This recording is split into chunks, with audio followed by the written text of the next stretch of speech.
Before dawn, the Greek position at Thermopylae was already lost. For 2 days, a small allied force had held one of the narrowest roads into southern Greece. In front of them stood the army of Xerxes, king of Persia. Behind them now, somewhere in the mountains, another Persian force was coming down a hidden route. The defenders were about to be trapped. For more than 2,000 years, this has been remembered as the story of 300 Spartans facing an empire. But the real story is larger and in many ways more powerful. The 300 were not alone. They were part of a Greek coalition. Men from different cities had defended the pass beside them. When the final stand came, about 700 Thespians chose to remain with the Spartans. A Theban contingent was also there, under circumstances that remained difficult and contested. And Thermopylae was not a Greek victory. The Persians won the battle. They broke through the pass. They marched south.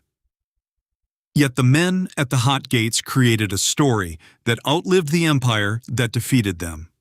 Not because the legend is simple, but because the truth is a chain of human decisions made under impossible pressure. This is what really happened at Thermopylae. The year was 480 BCE. 10 years earlier, Persian forces had been defeated by the Athenians and their allies at Marathon. But the Persian Empire had not disappeared. It was still the largest political power the Greeks had ever faced, an empire of many lands, languages, armies, ships, and supply networks. After the death of Darius, his son Xerxes inherited both the throne and the unfinished conflict with the Greek mainland. In 480 BCE, he launched a new invasion by land and sea. This was not a shapeless horde marching from the east. Xerxes commanded an imperial campaign. His forces included people from many regions under Persian rule, moving with cavalry, archers, infantry, engineers, ships, and an enormous supply system. Ancient writers gave numbers in the millions. Those figures are not believable. Modern estimates differ because the evidence is incomplete and the logistics are hard to reconstruct. What we can say with confidence is that Xerxes came with a force far larger than any Greek army likely to meet it in open ground. The Greek city-states were not united by default. Some had already accepted Persian terms. Others tried to stay out of the conflict. Even among those resisting, there were rivalries, arguments, and different priorities. That is what makes the Greek response remarkable. They did not try to match Xerxes soldier for soldier. Instead, they looked for places where geography could make a smaller force matter. One was a narrow sea passage near Artemisium. The other was a narrow land passage called Thermopylae. Thermopylae means hot gates, named for the springs that rise from the ground in the area. Today, the battlefield is a wide plain. If you stood there now, it would be hard to understand why anyone believed a few thousand men could hold back a much larger army.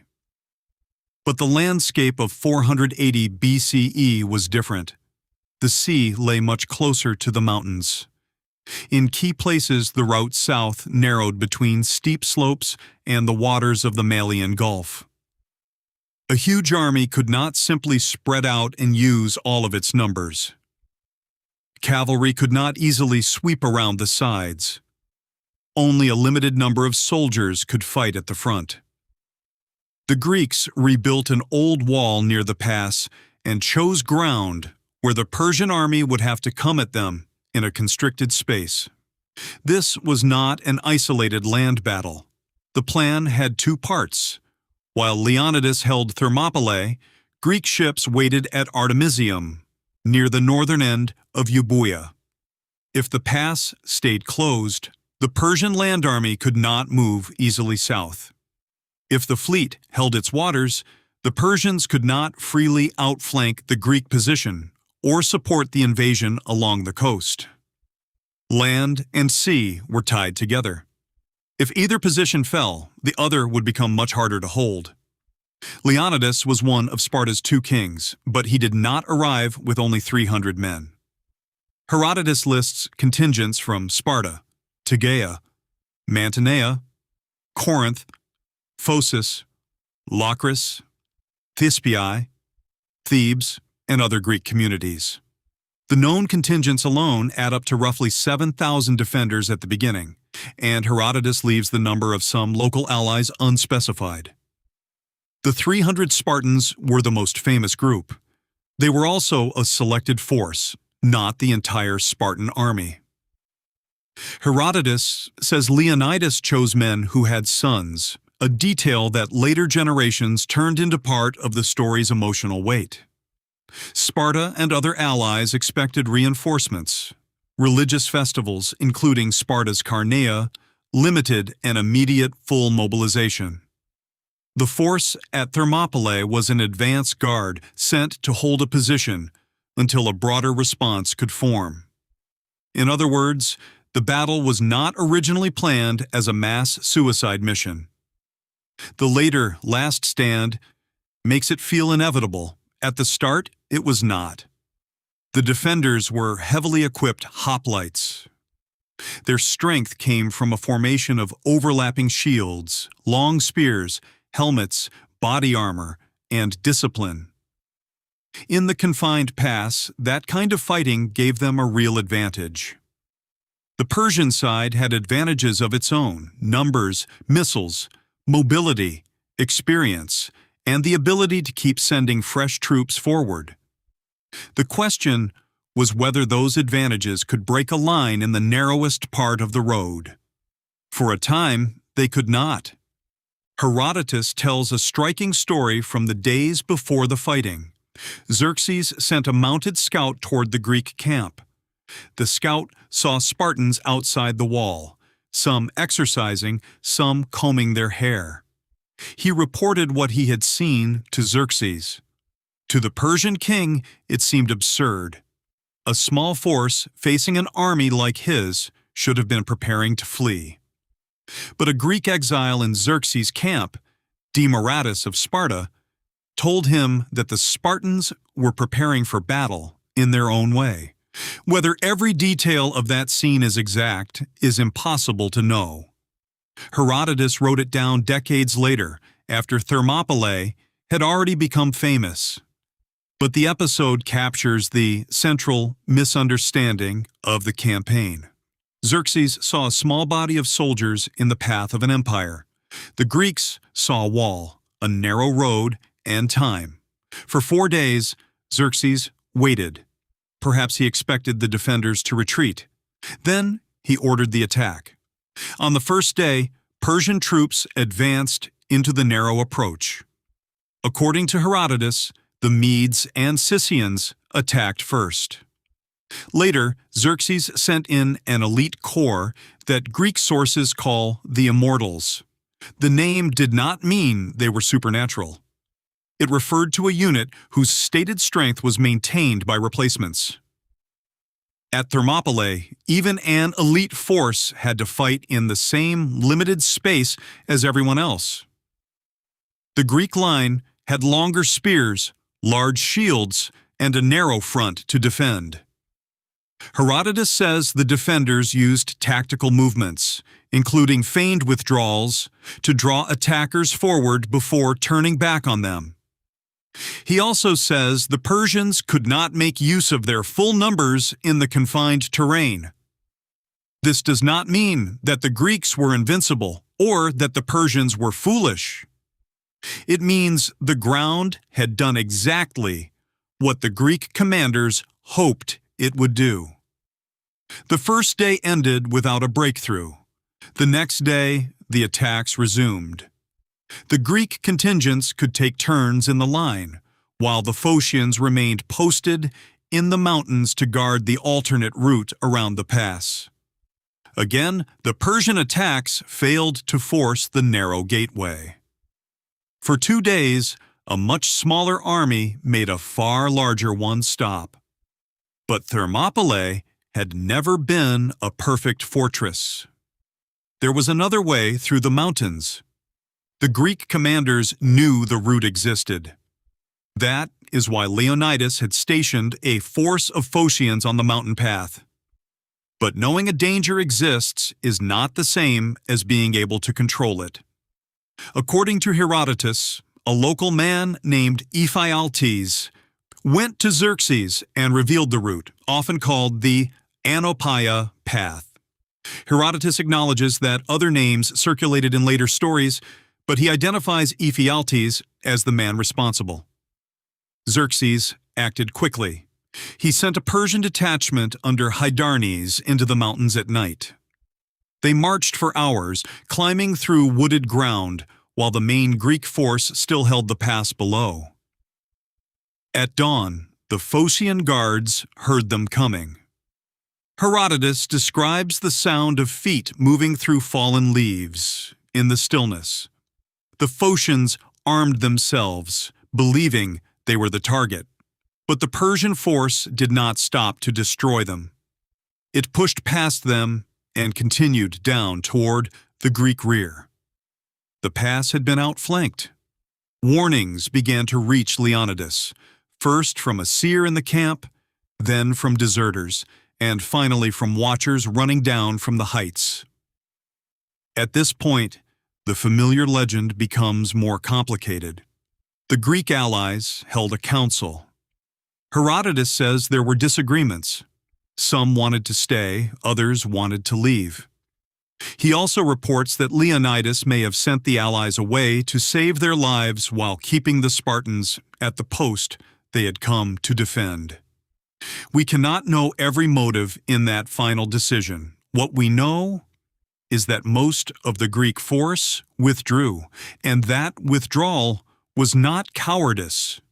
It was the purpose of a delaying action, preserve men who could fight again after a position was no longer defensible. Leonidas stayed with the 300 Spartans, but the Spartans did not stay alone. About 700 Thespians, led by Thermopylae, remained beside them. Herodotus is unusually clear about this. The Thespians refused to leave. They chose to remain with Leonidas and his men. Their role is one of the most important parts of the story, because it changes what Thermopylae means. This was not simply Sparta's death scene. It was a shared stand by men from more than one Greek city. Around 400 Thebans were also still present. Their story is harder to tell cleanly, and it should remain that way. Herodotus says Leonidas kept them at Thermopylae against their will because Thebes was suspected of sympathy for Persia. During the final phase, Herodotus says many Thebans separated from the other Greeks and surrendered, though some were killed as they approached the Persian side. That is not a tidy story of heroes and cowards. It is a reminder that cities, alliances, and individuals could be trapped in conflicting loyalties. On the third day, Xerxes attacked again. The remaining Greeks no longer tried simply to hold the old wall. Knowing they were surrounded, they advanced into a wider part of the pass and fought more openly. Herodotus describes violent fighting, Persian officers driving men forward, broken Greek spears, and a struggle over Leonidas's body after he was killed. The Spartans and their allies reportedly drove back Persian attacks more than once before the force coming down from the mountains finally arrived. Then the defenders withdrew behind the wall toward a small hill. The Thebans separated from the remaining Spartans and Thespians. The others were surrounded and overwhelmed by missiles. We do not know Leonidas's final words because no reliable ancient source gives us a cinematic farewell. We do not need one. What remains certain is enough. Leonidas died. The Spartans who stayed with him died.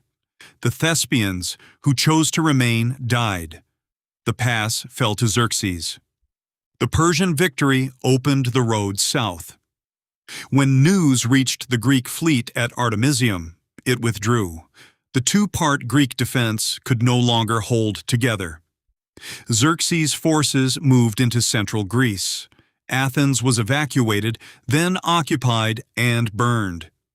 If the story ended there, Thermopylae would be remembered only as a lost battle at the edge of a larger disaster. But the Greek alliance continued. At Salamis, later in 480 BCE, Greek ships defeated the Persian fleet in the straits near Athens. The next year, Greek forces defeated the Persian army led by Mardonius at Plataea. Those later victories, not Thermopylae, were decisive in stopping the invasion. So did the stand at the Hot Gates matter? Yes. But not because 300 Spartans single-handedly saved Greece. Thermopylae showed that the Persian army could be checked in terrain chosen by its opponents.